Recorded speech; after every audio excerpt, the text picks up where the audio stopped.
যে কোনো পোর্টাল খুললেই না এসব অবান্তর প্রশ্নগুলো এসে দাঁড়িয়ে যাচ্ছে, অবান্তর প্রশ্নগুলোর উত্তর দিতে হচ্ছে আমাকে। আমি সত্যিই বিব্রত। আমার মনে হচ্ছে যে আমার আসলে ফেসবুক থেকে বেরিয়ে যাওয়া উচিত, আমার কাছ থেকে বেরিয়ে যাওয়া উচিত। কারণ আজকের দিকে এসে আমার মনে হচ্ছে যে কেন আমি অ্যাকচুয়ালি জয়ের মা হলাম। যদি আমি পরের কিছু হতাম তাহলে লাইভে পরিচয় দিতাম না। কারণ এত নিজেকে ছোট লাগছে, এত ব্যক্তিত্বহীনতায় ভুগছি যে আমাকে কোন প্রাসঙ্গ নিয়ে কোন প্রাসঙ্গিক কথা বলতে হচ্ছে। I'm really tired. আমি বুঝতে পেরেছি অপু, আমরাও মনে করি যে তোমার তোমার মনের কষ্টটা বুঝতে পেরেছি। প্রাসঙ্গিকভাবে এখন এসেছে যে আসলে তুমি কি মনে করো যে বুবলির দাবিটা কি যৌক্তিক, যে সে আসলে শাকিব খানের স্ত্রী কিনা? কারণ তুমি বলছো শাকিব যেখানে প্রাক্তন বলেছে। একেবারেই নয়, কারণ শাকিব খান একবার নয় দুইবার নয়, উনি তার আমাদের মতো সারাক্ষণ টিভি চ্যানেলে বকবক করার টাইম ওনার নাই। উনি প্রচুর বিজি একজন মানুষ এবং উনি বাংলাদেশকে লিড করছেন। তো সেই জায়গা থেকে আমি এটুকুই বলবো যে যেহেতু ওনার মতো একজন সুস্থ মানুষ উনি বলেছেন, নিশ্চয়ই না বুঝে কোনো কথা উনি বলেন না। আমি ওনার প্রত্যেকটা কথাই আমি সম্মান করি, ওনার প্রত্যেকটা যুক্তিটাকে আমি রেসপেক্ট করি। অপু কেমন আছো? এই তো ভাইয়া ভালো আছে, আপনি ভালো আছেন? এই তো আছি। তুমি কি বাইরে, মানে আমি একটু কথা বলতে চাই তোমার সাথে একটা বিষয়। না আচ্ছা বলেন। আচ্ছা অপু, তুমি নিশ্চয়ই দেখেছো গেল ঈদের থেকেই শুরু হয়েছে শাকিব খানকে নিয়ে আলোচনা। একে তো রাজকুমারের ব্যবসায়িক সাফল্য, তারপরে সাকিবিয়ানদের অসম্ভব উন্মাদনা, ঠিক তার মধ্যে আরেকটা বিষয় হচ্ছে বুবলি নাগরিক টেলিভিশনে একটা ইন্টারভিউ দিয়েছে, সেখানে হচ্ছে দাবি করেছে শাকিব খানের সে বৈধ স্ত্রী এবং এখন পর্যন্ত তারা স্বামী স্ত্রী। তারা যদিও আলাদা থাকছে কিন্তু তারা কোয়ালিটি টাইম স্পেন্ড করে, প্রায় শাকিব তাকে ডাকে এবং সেই বাসায় সে যায়। এবং এই ঘটনাটা আসলে প্রথম আমি একটু জানতে চাই যে এইটাকে তুমি কি মনে করো? বুবলির এই স্টেটমেন্টটা যে বুবলি বললো, এটাকে তুমি কিভাবে দেখছো? তোমাকে উদ্দেশ্য করে বলতে চাই যে যে কোনো প্রবলেমে বিশেষ করে এই নামটা উনি টেনে আনেন। উনি কি খেয়েছেন, কি খেতে পছন্দ করেন, কি নামে ডাকতে। আসলে কি এটা একটা চলচ্চিত্র পার্ট না তো? আচ্ছা একটা সময় ছিল যেমনটা জয়কে ঘিরে টিভি কেন্দ্রিক, তেমনটা উনিও আমার সন্তানের বার্থডেতে বেবি বাম দেখিয়েছে। সে একটাই পার্ট। প্রতিনিয়ত প্রতি সময় প্রতি মুহূর্তে প্রতি ক্ষণে ক্ষণে সবসময় শুধু মানে ফ্যান ফলোয়ার দর্শক সোশ্যাল মিডিয়ায় কেন আমাদের একমাত্র হচ্ছে যে মানে জাদুকাঠি, যেখানে কিনা পরিবারকে প্রেজেন্ট করে নিজের প্রেজেন্টেশন তৈরি করতে হবে। এখানে প্রত্যেকটা মানুষ তাদের ব্যক্তি নামে কিন্তু এখন পরিচিত, তাদের কর্মসংস্থান নিয়ে কিন্তু একটা পরিচিত, কিন্তু তার প্রায় কর্মসংস্থানে দিয়েই কিন্তু এই ধরনের বিভ্রান্তিমূলক প্রশ্নগুলো উনি নিজে থেকেই সৃষ্টি করেন। সৃষ্টি করার পর যখন ওটাকে উনি ধরে রাখতে পারেন না, তখন অমুক প্রবলেম ষড়যন্ত্র ঝামেলা, যার কারণে মাঝে মাঝে সোশ্যাল মিডিয়ায় কিন্তু আমরা অপ্রীতিকর কিছু স্ট্যাটাস, অপ্রীতিকর কিছু সিচুয়েশন আমরা কিন্তু ঘটতে দেখি, যেটা আমাদের অভিনেতা অভিনেত্রী বা চলচ্চিত্রের স্বার্থে চলচ্চিত্রের দায়িত্বে একেবারেই কামনা নয়। প্রত্যেকটা মানুষের জীবনে ভুল ত্রুটি ভালো মন্দ সবকিছুই আছে, ভুলের মধ্যে কোনো মানুষ নয়। সেই জায়গা থেকে বারবার জাহির করা এবং নিজের জিনিসটা প্রেজেন্টেশন করে তুলে ধরা, এটা আসলে আমার বোধগম্য হয় না। বেশ কিছু বছর আগে আপনারা দেখতে পাবেন, কিছু মাস আগে সে একটা আপনাদের যে প্রোগ্রামে আমি দেখেছিলাম, এটা তো আসলে আর্কাইভে আছে, এটা আমার বলার কিছু নেই, বাট আমি নক করে দিয়া যে নাম শুনিয়ে তারপর সে বলেছে যে আমি কি বলে আমি হচ্ছে যে সম্রাট শাহজাহান যেখানে গিয়েছিলেন তাজমহল সেইখানে গিয়েছি।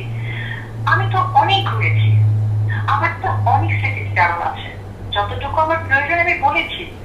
এবং যখন আমার ভিতরে ক্ষোভ ছিল তখনও আমি নেগেটিভ বলেছি। যেদিন আমার মনে হয়েছে যে না আমি রং ছিলাম, যখন আমার সিদ্ধান্ত বা আমার কথাবার্তা প্রচন্ড রং ছিল, যে মানুষগুলো এত ভালো আমি কিন্তু চেয়েছি, হ্যাঁ যেহেতু যে মানুষটিকে ঘিরে বারবার নামটি আসে সেই মানুষটি অত্যন্ত জনপ্রিয় একজন খুব জনপ্রিয় অভিনেতা, বিধায় আসলে তার কথার পরিপ্রেক্ষিতে বারবার আসতেই পারে। আর যেহেতু তার সাথে আমাদের পারিবারিক একটা সংযুক্ত আছে, বিধায় কোনো না কোনো কারণে কাজের ক্ষেত্রে হোক পারিবারিক ভাবে হোক যেভাবেই হোক আসতেই পারে। আর পরিবারের বিষয় থেকে ন্যায্যিক ভাবে পরিবেশন করাটা আমাদের বোধগম্য নয় বা বুদ্ধিমত্তার পরিচয় নয়। যেমনটা তাকে কি নামে ডাকা উচিত, সে কি খেতে পছন্দ করে, খুব নর্মাল আমি ব্যাপার। তাকে তো অনেক জায়গায় বলা হয়েছে আপনি সংসার করে করেছে, সে বলেছে মোবাইলে। আপনারা এভরি পিপল নো উপায়টা একটা আমাদের সিনেমা বা সিনেমার লোকেরা সকলেই জানেন ওটা একটা শুটিং স্পট, যদিও এটার মালিকানা উনি, আর এটা নিতান্ত একটা শুটিং স্পট, বহু সিনেমার শুটিং ওখানে হয়েছে, সেখানে পরিবারের কোনো লোকই স্টে করে না। আর নাম্বার 2, উনি যেটা বলেন সেক্ষেত্রে এরকম অনেকেই আছে, যেমন আমার মনে আছে আমরা একটা সিনেমা শুটিং করেছিলাম মন্ত্রজনমা রামপুর আঙ্কেলের। রামপুর আঙ্কেলের ওয়াইফ প্রচন্ড ভালো রান্না করে, আমার মনে হয় যে কম বেশি যারা ইন্ডাস্ট্রিতে আছেন তারা সকলেই জানে। তো আন্টি একবার খিচুড়ি রান্না করেছিলেন লাউ দিয়ে, এবং সেখানে বেশ কিছু আচার ব্যবহার করেছিলেন। তার পরবর্তী সময় আমরা যখন পুরো শুটিংটা শেষ হয়েছে প্রত্যেকদিনই তার বাসা থেকেই খাবার আসতো, এটা অস্বাভাবিক কিছু নয়, কিন্তু পারিবারিক কিছু খাবারের বিষয়টা থাকে, পারিবারিকভাবে কিছু পরিচালনা থাকে, পরিবেশনা থাকে, সেই বিষয়টা কিন্তু মানুষ জানতে চায়, তাই না? আচ্ছা, আমার ওনাকে ঘিরে একটি মাত্র প্রশ্ন, যে ওনাকে যখন ঈদের মতো একটি ভালো ফেস্টিভ, যে ফেস্টিভের প্রত্যেকটা আর্টিস্টের ড্রিম থাকে যে আমার কাজ আছে সেটাকে আমি কিভাবে এক্সপ্লেন করব, কিভাবে লোকের সামনে তুলে ধরবো, এটা হচ্ছে কি স্বপ্ন, ড্রিম। তারপরেও আমি যতটুকু জানি ওনার এই ঈদে বেশি সংখ্যক সিনেমা এসেছে, তাহলে উচিত ছিল ওনার সিনেমা কেন্দ্রিকই কথাবার্তা বলা, অনর্থক কথাবার্তা না বলা।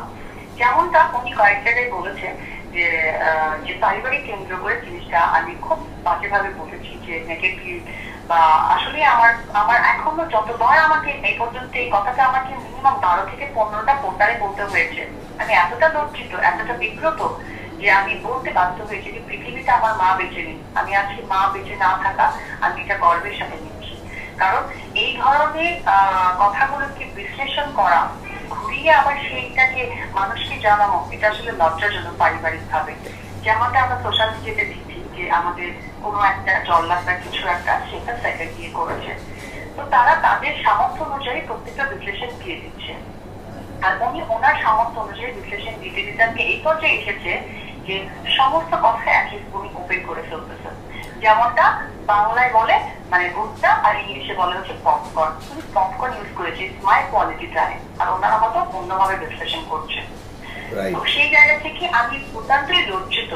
এই কারণে উনি কিন্তু এই কথাটাকে খুব শর্ট করে বলতে পারতেন যে যেহেতু বাবা একজন আর সন্তান দুটোই তার, আর সন্তান দুটোই নিছকে অনেক ছোট, তো ছোট থাকার কারণে স্বাভাবিকভাবে তাদের মাঝে উপস্থিতি কোনো না কোনো ভাবে থাকতেই পারে, সেই জায়গাটাকে দেখা হয়েছে। কেউ কি জানতে চেয়েছে আসলে সে কি কোয়ালিটি টাইপ, আর বেসিক্যালি তো কোয়ালিটি টাইপ ছিলই না। আর একজন এরকম একজন সুনামধন্য ব্যক্তিত্ব মানুষকে যদি উনি নিজের মনে করে থাকে, তাকে বারবার আসলে ওপেন করার কোনো মানেই আসে না। আচ্ছা, একটা জিনিস হচ্ছে যে বুবলি খুব স্পষ্ট করে বলছে যে যখন আমি এবং সাকিব আমরা একই রুমে আমরা একটু নিরিবিলি কথা বলছিলাম, ঠিক সেই সময় জল্লাদ যে উনি সেকেন্ড ওয়াইফকে ওনার ওয়াইফ যেভাবে খোলামেলা কথা বলছে, উনি ইংলিশ প্যাটার্নে কিছু খোলামেলা কথা বলছে। আচ্ছা, যেটাকে আমি বাংলায় বলবো যে একটা কুষারের রস, আমাদের বগুড়ার ভাষায় বলে যে কুষারের রস খেতে যাচ্ছি, বা ওটাকে একটু ইংলিশে মডিফাই করে বলে সুগার ক্যান, এই আর কি। আচ্ছা, সেক্ষেত্রে বুবলি একটা কথা বলছে যে আমি আছি জানার পরেও সেখানে জয়ের মা সেই রুমে গিয়ে নক করেছে, এবং এটা একটা মানে এটা অনুচিত ছিল। আদৌ কি আসলে সেরকম কিছু হয়েছিল? শোনেন, এই বিষয়টা না উনি ভালো বলতে পারবেন। আমি যতটুকু দেখেছি আমার বিশ্বাস গণমাধ্যম কর্মী খুব সুন্দর উপস্থাপনের মধ্যে দিয়ে এবং শ্রুতি মতো এবং মানসম্পন্ন ওয়ার্ডের মধ্যে দিয়ে আমি যাদের কাছে বলেছি, এই কথা বারবার আমি দিতে রাজি নই। আরেকটি কথা বলি, যখন নাকফুল ঘটনা এবং তাজমহল ঘটনা নিয়ে উনি বললেন, তখন কিন্তু শাকিব খান অলরেডি ক্লিয়ার করেছেন উনি প্রাক্তন, যেটা কিন্তু আবারও আপনি দেখলেন প্রাক্তন। তাহলে প্রাক্তন হওয়ার পরেও উনি এত জোর দিয়ে বলার মানেটা আমি সত্যি বুঝতে পারি না। বাট আজকে আমি ওনাকে বলতেছি যে ওনাকে প্রাক্তন বলেছে এবং উনি দাবি করেন অন্যভাবে। আমার মনে হয় যে আমরা যারা গণমাধ্যম কর্মী আছি বা যারা নিতান্তই খুব কাছে বা পাশের মানুষ, তাদের আসলে ব্যাপারটা ওনার এইসব নিয়ে মানুষকে সবসময় সিনেমা থেকে বের করে ডিমোটিভেট করে ওনার অস্তিত্ব সম্পর্কে বারবার প্রমাণিত করে মেয়ে জাতিদেরকে ছোট করার কোনো অধিকারই ওনার নেই। আমার মাঝে মাঝে আমার মনে হয় যে উনি কোনো গেম করছে কিনা, বা উনি কোনো বড় মানে কোনো কিছুর সাথে যুক্ত কিনা। কারণ আমাদের দেশে কিন্তু এখন প্রচন্ড গরম পড়ে গেছে, এবং গরমের সাথে সাথে আপনি খেয়াল করে দেখেন যে কোনো সিন্ডিকেট কিনা, মানে আমি মহিলার কথা বলছি। আচ্ছা, মহিলাটার নাম আমি সরি, আমি না বুঝতে পারছি তুমি বুবলির কথা বলছো, বুঝতে পারছি। হ্যাঁ, তো ওই জায়গা থেকে আমি যেটা বলছি যে উনি কোনো বড় সিন্ডিকেট কেনা, কারণ আপনি খেয়াল করে দেখেন এই অযৌক্তিক প্রাসঙ্গিক কোনো দর্শকই জানতে চায় না কাজের জায়গাটা ছাড়া। এবং শাকিব খান যে মানে প্রবল ভাবে কাজ করছে, সম্মানের সাথে কাজ করছে এবং বাংলাদেশের জন্য কাজ করছে। উনি পাশাপাশি একজন নায়কের পাশাপাশি বলছে উনি ভেরি সুন একটা ডিরেক্টরশিপ হিসেবে উনি কর্পোরেট জগতেও ঢুকে গেছেন। ওনার দায়ভার সম্মান কিন্তু শুধুমাত্র পরিবারের মানুষের যে রক্ষা করার দায়িত্ব তা কিন্তু না, সমস্ত ব্যক্তি রক্ষা করার দায়িত্ব। কারণ একটা মানুষের মধ্য দিয়ে কিন্তু একটা দেশকে পরিচিতির সামনে এগিয়ে নিয়ে যাওয়া সম্ভব। তো উনি বারবার এইসব কথাবার্তার বিভ্রান্তি সৃষ্টি করে আমাকে এবং অপর পাশ থেকে ওনাকে একটা সুপারস্টারকে এই বিভ্রান্তি করার মধ্যে কি কোনো সিন্ডিকেট ওনার আছে কিনা আই ডোন্ট নো। কারণ প্রচুর গরম যাচ্ছে, গরমের মধ্যে মানুষের কিন্তু অনেক ধরনের ইনফরমেশন জানা দরকার সুস্থ থাকার জন্য। কোথায় কি পাওয়া যাচ্ছে, কোথায় কি, ফেসবুক, ইউটিউব, যে কোনো পোর্টাল খুললেই না এসব অবান্তর প্রশ্নগুলো এসে দাঁড়িয়ে যাচ্ছে। অবান্তর প্রশ্নগুলোর উত্তর দিতে হচ্ছে আমাকে। আমি সত্যিই বিব্রত। আমার মনে হচ্ছে যে আমার আসলে ফেসবুক থেকে বেরিয়ে যাওয়া উচিত, আমার কাছ থেকে বেরিয়ে যাওয়া উচিত। কারণ আজকের দিকে এসে আমার মনে হচ্ছে যে কেন আমি অ্যাকচুয়ালি জয়ের মা হলাম। যদি আমি পরের কিছু হতাম তাহলে আমি লাইভে পরিচয় দিতাম না। কারণ এত নিজেকে ছোট লাগছে, এত ব্যক্তিত্বহীনতায় ভুগছি যে আমাকে কোন প্রাসঙ্গ নিয়ে কোন প্রাসঙ্গিক কথা বলতে হচ্ছে। I'm really tired. আমি বুঝতে পেরেছি অপু, আমরাও মনে করি যে তোমার মনের কষ্টটা বুঝতে পেরেছি। প্রাসঙ্গিকভাবে এখন এসেছে যে আসলে তুমি কি মনে করো যে বুবলির দাবিটা কি যৌক্তিক যে সে আসলে শাকিব খানের স্ত্রী কিনা? কারণ তুমি বলছো শাকিব যেখানে প্রাক্তন বলেছে। একেবারেই নয়, কারণ শাকিব খান একবার নয় দুইবার নয়, উনি তার আমাদের মতো সারাক্ষণ টিভি চ্যানেলে বকবক করার টাইম ওনার নাই। উনি প্রচুর বিজি একজন মানুষ এবং উনি বাংলাদেশকে লিড করছে। তো সেই জায়গা থেকে আমি এটুকুই বলবো যে যেহেতু ওনার মতো একজন সুস্থ মানুষ উনি বলেছেন, নিশ্চয়ই না বুঝে কোনো কথা উনি বলেন না। আমি ওনার প্রত্যেকটা কথাই আমি সম্মান করি, ওনার প্রত্যেকটা যুক্তিটাকে আমি রেসপেক্ট করি। আচ্ছা, আমি একবার শেষ দিকে একটা প্রশ্ন করতে চাই। গত 2-3 দিন আগে আবার বিষয়টা নিয়ে আলোচনায় আসলো, যখন বলা হলো যে সাকিব এবং সাকিবের পরিবারের পক্ষ থেকে, বেসিক্যালি সাকিবের পরিবার বুবলি এবং অপুকে তাদের সাকিবের বাসা এবং অফিসে প্রবেশ করতে নিষেধ করেছে। বাচ্চাকে আনার নাম করে যে যাওয়া আসাটা ছিল সেটা নিষেধ। প্রথমে বুবলির নাম এসেছে এবং পরে অপুর নামটাও এসেছে সব শেষে প্রথম আলোতে। আমি এই জন্য বলছি যে আদৌ কি তোমার কাছে মনে হয় যে এ ধরনের কোনো কিছু করতে পারে বা করার সম্ভাবনা আছে কিনা? দেখো, মানুষ যখন অতিরিক্ত কোনো কিছু করে ফেলে সর্বদিক থেকে, তখন হয় কি আরেকজনের দিলে আরেকজনের কাছে এসে তখন বাধ্য হয়। কিছু তাকে বাধ্যতামূলক আর কিছু হচ্ছে বিরক্তমূলক। তো ব্যাপারটা আসলে এরকম দাঁড়িয়ে গেছে। আচ্ছা আচ্ছা, এবং সর্বশেষ বলা হয়েছে যে সাকিব এবছরে বিয়ে করতে যাচ্ছে এবং পরিবার তার জন্য পাত্রী খুঁজছে। তো তোমার এই কথা আমি এইটুকু বলতে চাই যে প্রত্যেকটা মানুষের ব্যক্তি স্বাধীনতা আছে, ব্যক্তি ভালো লাগার মতো আছে। কারণ প্রত্যেকটা মানুষ যাদের থেকে কথা বলছে তারা সকলেই অ্যাডাল্ট। তো অ্যাডাল্টের জায়গা থেকে সমস্ত কিছু অধিকার তাদের আছে। যেমন কি কিনা ওই মহিলা, উনি নাকি জানতেন না উনি মঙ্গলপুরী মনে বাস করতেন, কারণ ওনার আসলে কোনো কিছু গায়ে মাখে না। যেমন কিনা আবারও আমরা দেখলাম যে সঙ্গীত শিল্পীকে ঘিরে যখন নাকি তার কথা এসেছে তখন থেকে শাকিব খান তার সাথে কথা বলেন না। একজন সঙ্গীত শিল্পীকেও কিন্তু উনি উড়িয়ে দিচ্ছেন। ওনার আসলে গায়ে কোনো কিছুই লাগেন না, ওনার দুর্নামও গায়ে লাগেন না। কতটুকু উনি রিসিভ করেন আই ডোন্ট নো। আসলে ওনার সম্বন্ধে আমি ভাবার অতীতে ওনার সম্বন্ধে, কারণ একটা মানুষ কিন্তু আমার মনে সাপোকেটেড হওয়ার কথা যে তার নিজের মানুষ যাকে ভাবে সে বারবার তাকে এরকম প্রোপ করছেন, বারবার তাকে লজ্জা দিয়ে কথা বলছেন, তারপরে উনি লজ্জিত বোধ করছেন না। একবার ওনার টিভিতে এসে পৌরসত্ব নিয়ে কথা বললেন, আবার ক্ষণে মোবাইল উনি রেডি করে রাখেন কখন ছবি তুলে সোশ্যাল মিডিয়াতে দেবেন। আমার মনে হয় আসলে ওনার ডিসিশন নেওয়া দরকার, উনি কি করবে, কি করা উচিত। আর আমার মনে হয় সুস্থতা অনেক বেশি প্রয়োজন ওনার জন্য। আচ্ছা, কিন্তু বুবলি একই সাথে আরেকটা কথা বলেছে যে তার কাছে প্রমাণ আছে, প্রয়োজন হলে প্রথম আলোতে এসেছে যে তাকে কি আমন্ত্রণ জানানো হয় কিনা, সেই বাসায় শাকিব খান তাকে ডাকে কিনা, তার কাছে সকল প্রমাণ আছে। সে সময় হলে সেই প্রমাণগুলো সে তো মানে প্রকাশ করবে। শোনেন, উনি এমন একটা মানুষ যেখানে কিনা কোয়ালিটি টাইম টিভি পর্দায় বলতে ওনার ঠোঁট কাঁপে না। মেয়েদের নাকি লজ্জা অঙ্গভূষণ, এটা আমি জানতাম, ছোটবেলায় পড়ে এসেছি।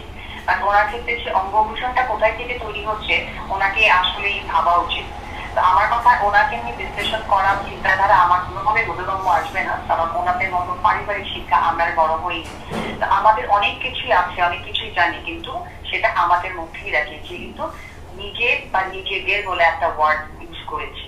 তো সেই জায়গা থেকে এই বিষয় নিয়ে আমার কোনো মন্তব্য নেই, নো কমেন্ট। আচ্ছা, আমি শেষ প্রশ্ন করতে চাই যে যদিও বলা হয়েছে নিউজে বুবলি এবং অপু দুজনকেই নিষেধ করা হয়েছে বাসায় আসতে, কিন্তু আমরা একটা আমাদের সোর্স থেকে জানি সাকিবের পরিবারের লোকজনের সাথে অপু বিশ্বাসের অসম্ভব ঘনিষ্ঠতা, এবং এটা আজকের একদিনের থেকে না, এবং সর্বশেষ দেখা গেছে গেল ঈদের আগের দিন সাকিবের পরিবারের লোকজন কোথায় কি কেনাকাটা করবে আমরা জেনেছি যমুনা ফিউচার পার্ক, পিঙ্ক সিটিতে, তারপরে ঈদের আগে ঈদের ইফতার বানানো, ঈদের দিন সেখানে তাদের বাসায় অবস্থান করা এবং অনেক রাত অবধি জয়কে ইয়ে করা। তাহলে সেক্ষেত্রে কি কেউ আবার বলছে যে সাকিব অপু এক হয়ে যেতে পারে, এরকম কি মনে হয় কিনা?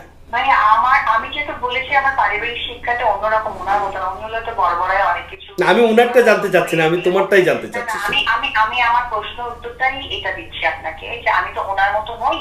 আমার পারিবারিক শিক্ষা এতটা ওপেন আমাকে স্পেস দিয়ে রাখেনি যে তোমার মুখে যা আসবে তুমি যত বড়ই হয়ে যাও না কেন মুখে যা আসবে বলবো। যদিও পৃথিবীতে আমার বাবা মা বেঁচে নেই, তারপরে আমার বাবা মার আদর্শ আমার সাথে আছে।